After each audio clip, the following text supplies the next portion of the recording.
শাশুড়ি এই দুনিয়া থেকে সরাই দিবি। মা, আমি আপনার জন্য এক গ্লাস দুধ নিয়ে আসছি, এনেন খান। এই অশিক্ষিত মহিলা, তুই দুধ খাস কেন? দুধ খামা আমি।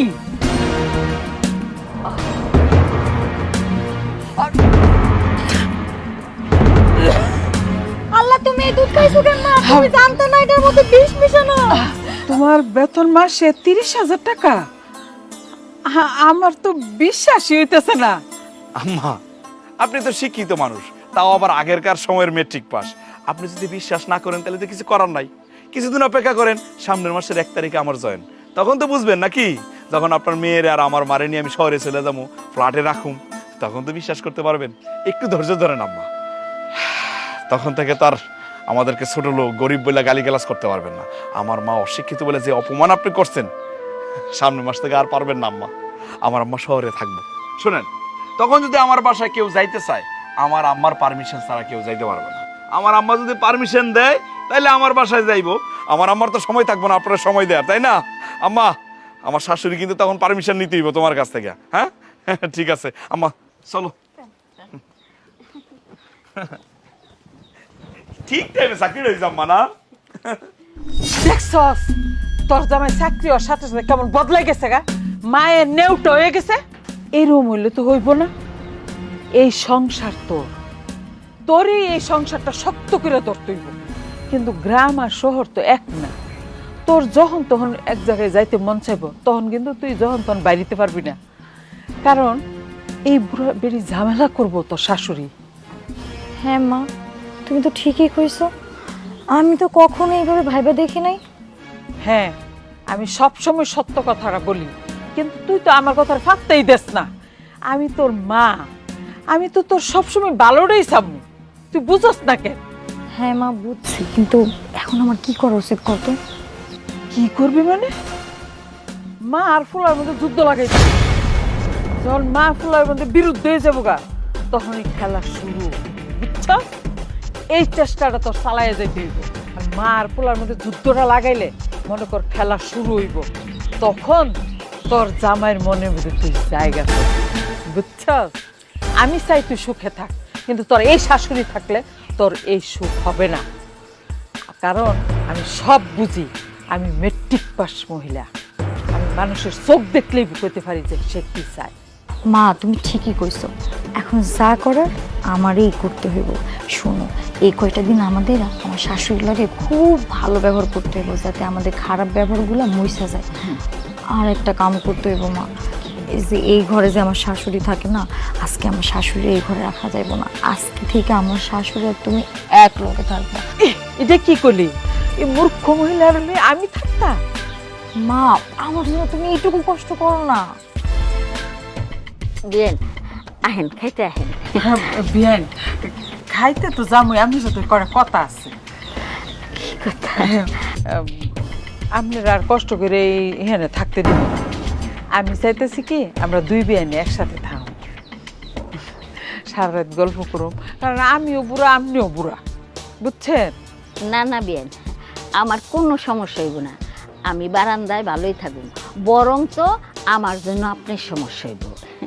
আরে বিয়ান, আপনার জন্য আমার সমস্যা হইব কে লিগা? আমরা দুই বিয়ানি একসাথে ঘুমামো, হাসাহাসি করুম, রাত কাটামো এইভাবেই। কিন্তু দুইজনে তো একলা থেকে দেখছি, আমার ভাল লাগছে না।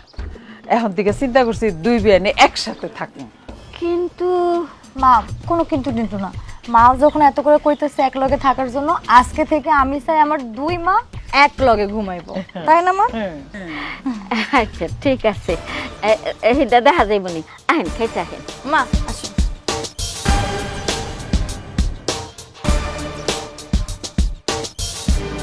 কি হলো, ঘুমাইবে না? হ্যাঁ ঘুমামো তো। আম্মা কই? আমার মায়ের লগে ঘুমাইছে। হ্যালো, ঘুমাইছে? আমার মায়ের লগে ঘুমাইছে। ওরে বাবা, তোমার মার লগে আমার মা ঘুমাইছে? না, তোমার মা তো শিক্ষিত মানুষ, উনি তো একজন অশিক্ষিতর সাথে ঘুমাইলে ওনার নাকি ঘুম হয় না। তা আজকে ঘুমাইবো কেমনে? আমি না বুঝলাম না, তুমি সব সময় আমার মারে ছোট করে দেখো কেন?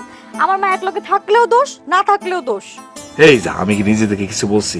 তোমার মাই তো সবসময় বলে উনি একটা শিক্ষিত মানুষ, অশিক্ষিত ছায়াও সে দেখতে চায় না, সেই জন্যই তো বললাম আমি। কোনোদিন কোনোদিন দেখোনি তার মানে এই না যে কোনোদিন দেখবাও না। মানুষের মধ্যে পরিবর্তন আসতে পারে না? হ্যাঁ, পরিবর্তন অবশ্যই আসতে পারে, 1000বার আসতে পারে, 100% পরিবর্তন আসতে পারে, সমস্যা নাই। হ্যাঁ, তাইলে আমার মায়ের মধ্যেও পরিবর্তন আইছে।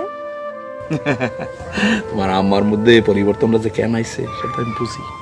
জামাই এখন চাকরি পাইছে, ভালো বেতন, ফ্ল্যাট পাইছে, এখন মানুষের কাছে বলতে পারবো তার জামাই বড় লোক, শিক্ষিত। এখন আর আমরা অশিক্ষিত না, আমার মাও শিক্ষিত হয়ে গেছে না।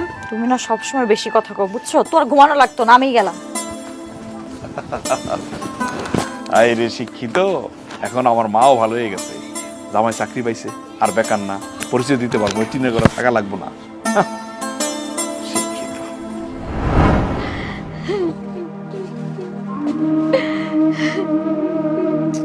আম্মা, এইভাবে কান্নাকাটি করো না তো, যাওয়ার সময় কান্নাকাটি করলে আমার কষ্ট লাগে না? আচ্ছা, আমি কি সারা জীবনের লেগে যাইতেছি গা? 4 দিনের লেগে যাইতেছি। অফিসের কি অবস্থা, তারপর যে বাসাটা দিব ওটার কি পরিস্থিতি, আশেপাশে কোথায় বাজার করতে হবে, সব কিছু দেখে শুনে তারপর আমি আসবো। আইসা তোমারে আর সুন্দরে নিয়ে যাবো। কিন্তু বাবা রে, এই 4টা দিনই তো আমার কাছে 4টা বছর মনে হইব। আমি এতদিন ধরে দিয়ে কেমনে থাকবো? আমি তো কোনোদিন ধরে দিয়ে থাকি নাই। আপনার কান্না দেখে মনে হইতেছে যে আপনার পোলা করে বিদেশে যাইতেছে, মনে হয় যে শহরে যাইতেছে না। আর শহরে গেলে মানুষ এমনি কান্না করে? একজন মায়ের কাছ থেকে তার সন্তান দূরে গেলে ওই মায়ের কি পরিমাণ কষ্ট লাগে এটা একমাত্র একজন মাই জানে। আপনি তো একজন মা, আপনার মেয়ে যখন আপনার কাছ থেকে দূরে থাকে তখন আপনার কেমন লাগে? আমার ওনারে বুঝাই লাভ নাই, উনি তো শিক্ষিত মানুষ, কেন যে বোঝে না সেটাই বুঝতে পারতেছে। আমার 4 দিনই তো, একটু কষ্ট করে থাকো, 4 দিন পরে ফিরে আইসা সারা জীবনের লেগে তোমার নিয়ে যাবো, তখন আমার কেউ আটকাইতে পারবো না। সোনিয়া, তোমার একটা কথা বলতেছি, আমি 4 দিনের জন্য যাইতেছি। এই 4 দিনের মধ্যে যদি আমার মার কোনো অযত্ন হয়, আমি কিন্তু তোমার ছাড়ুম না। তুমি এটা কথা কইলা? আমার মাইয়া তোমার মারে অনেক পছন্দ করে, তোমার মার পক্ষ দিয়ে সে আমারে শাসন করে। আর তুমি না থাকলে তো সে কত যে সেবা যত্ন করবে এটা আমি বুঝেই ফেলাইছি। তুমি এটা নিয়ে কোনো টেনশন করো না। আপনার মেয়ে আমার মারে অনেক ভালোবাসে, সেটা আমি জানি, তবে সেটা আপনি আসার আগে। আপনি আসার পর আপনার মেয়ে আর আমার মারে ভালোবাসে না, সেটাও আমি জানি। তবে যাই হোক, আমি এত কথা বলতে চাই না। আমার মার যাতে কোনো অযত্ন না হয় এটাই আমি দেখতে চাই। তুমি নিশ্চিন্তে যাও বাবা, আমার মাইয়া তোমার মারে অনেক যত্নে রাখবো, তুমি এটা নিয়ে কোনো চিন্তা করো না। আর আমার মাইয়া তোমার মারে খুব ভালোবাসে। ভালো রাখলে তো ভালোই। আম্মা, তুমি কান্নাকাটি করো না তো, 4টা দিন একটু কষ্ট করে থাকো, আমি আইতেছি, আমি যাই, ঠিক আছে? গেলাম আমি।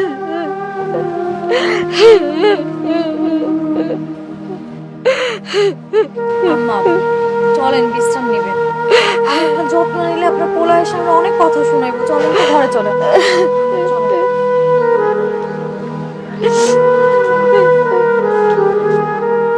আরে মা, শোন, তোর আমি একটা বুদ্ধি দেই। বুদ্ধিটা হইল তোর শাশুড়ির এই দুনিয়ার থেকে সরাই দিবি। হ্যাঁ, সরাই দিলে তোর সারা জীবনের এই ঝামেলাটাই শেষ হয়ে গেল গা। কি বলো মা? আমি আমার শাশুড়িকে জানে মেরে ফেলবো? না না না, আমি এই কাজ করতে পারবো না। এই কাজ না করতে হলে তাহলে চলবা কেমনে? সারা জীবনের এই শাশুড়ির ঝামেলা টানতে হইব। এরপরে আবার কইবে কি যে আম্মা আমি তোমার কথা শুনি নাই, তোমার এই বুদ্ধিটা আমি নেই নাই, কত বড় যে ভুল করছি আমি। হ্যাঁ, তখন হাই হাই করবি। এখন সময় থাকতে অহনই একটা সুযোগ, তোর জামাই বাসায় নাই, এই সুযোগে এই কাজটা কর, বুঝছস? এমন ভাবে করবি যে লাঠিও ভাঙবে না, সাপটা মুইয়া যাইব। ঠিক আছে?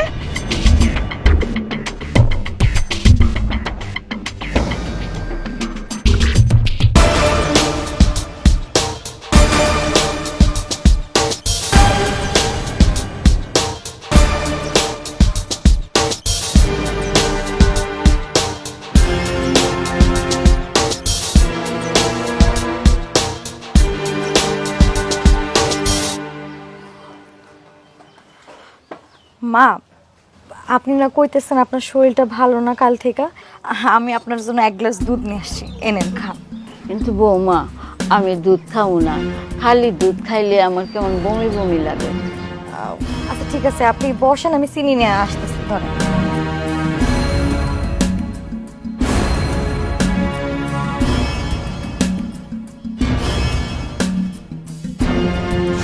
এই অশিক্ষিত মহিলা, তুই দুধ খাস কেন? দুধ খামা আমি শিক্ষিত। আমার দুধ খাওয়ার মতো আমার যোগ্যতা আছে, তোর কোনো যোগ্যতা নেই। এই তুই কি জানোস কুত্তার পেটে যে ঘি হজম হয় না?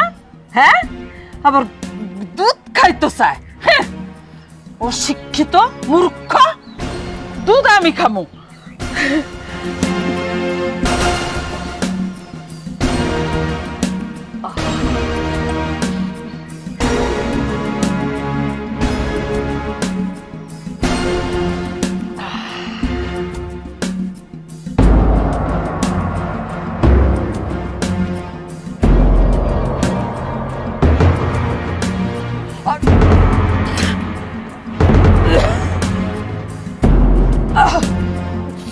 সোনিয়া,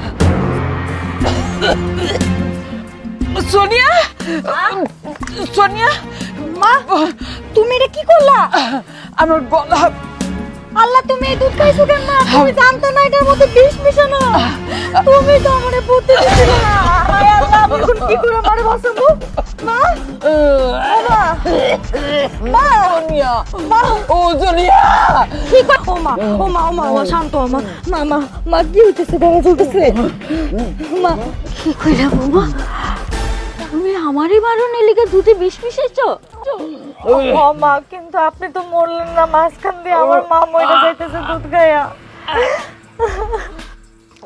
মা, মা, মা, মা, কিছু হইব না। মা, মা, শান্ত।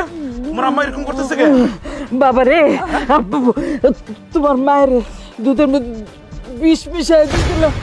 এই দুধ বাবারে আমি খেয়ে ফেলেছি। আমার বাঁচাও বাজান, আমার বাঁচাও। তুমি এক কাম করো না, তাড়াতাড়ি একটা অ্যাম্বুলেন্স রাখার ব্যবস্থা করো, মারে হসপিটাল নিতে হইব, তাহলে তো মা বাঁচবো না। যাও না, দাঁড়ায় আছো কেন? কি হলো বাবাজি? আমার হসপিটালে লয়ে যাবে না? আমি তো মরে যেতেছি বাবাজি। মা, মা, মা, মা, বাবা, আমার মেয়ে আমার মারতেছে না। তোমার মায়ের দুধ দিছিল, আমি তো বিষ মাহানো ছিল, তোমার মা এনে মরবো। আমি কে লিখে মরবো? বাবা আমার বাসা, আমার মা, মা, ও মা, মা, মা, মা, মা, কত বড় সাহস! আরে তুই এত খারাপ? এই তুই মানুষ? তুই তো একটা জানোয়ার। এই তুই সব সময় আমারে বলতি তোর মায়ের চেয়ে আমার মায়ের তুই বেশি ভালোবাসিস না? এই ভালোবাসার তোর নমুনা। হ্যাঁ, আমি সকাল থেকে আমার মনটা খারাপ লাগতেছিল। আমি বুঝতে পারছিলাম আমার মার কোনো না কোনো বিপদ হইব। সেই জন্য আমি 4 দিনের জায়গায় 3 দিন থেকে চলে আইছি। আসার পরে নিজের চোখে আমি যা দেখলাম, আমার নিজের চোখে আমি বিশ্বাস করতে পারি নাই। এই তুই কি ভাবছস আমার মারে মারে তুই আমার সাথে সংসার করবি? হ্যাঁ, শোন, মানুষের লেগে কুয়া কাটলে ওই কুয়ার মধ্যে নিজে পড়তে হয়। যেমন তোর মা মরছে, কেমন লাগে তোর মাঝে মরছে? আম্মা, তুমি কোনো কথা বলবা না। ও আমার কলজার মধ্যে হাত দিছে, আমার কষ্ট দিচ্ছে, তোমার মারতে চাইছে। ওই তুই তোর মরা মায়ের লাশ নিয়ে এই মুহূর্ত থেকে আমার বাড়ি থেকে চলে যাবি। আর তোর সাথে আমি সংসার করবো না, তোর আমি তালাকের ব্যবস্থা করব। চলো।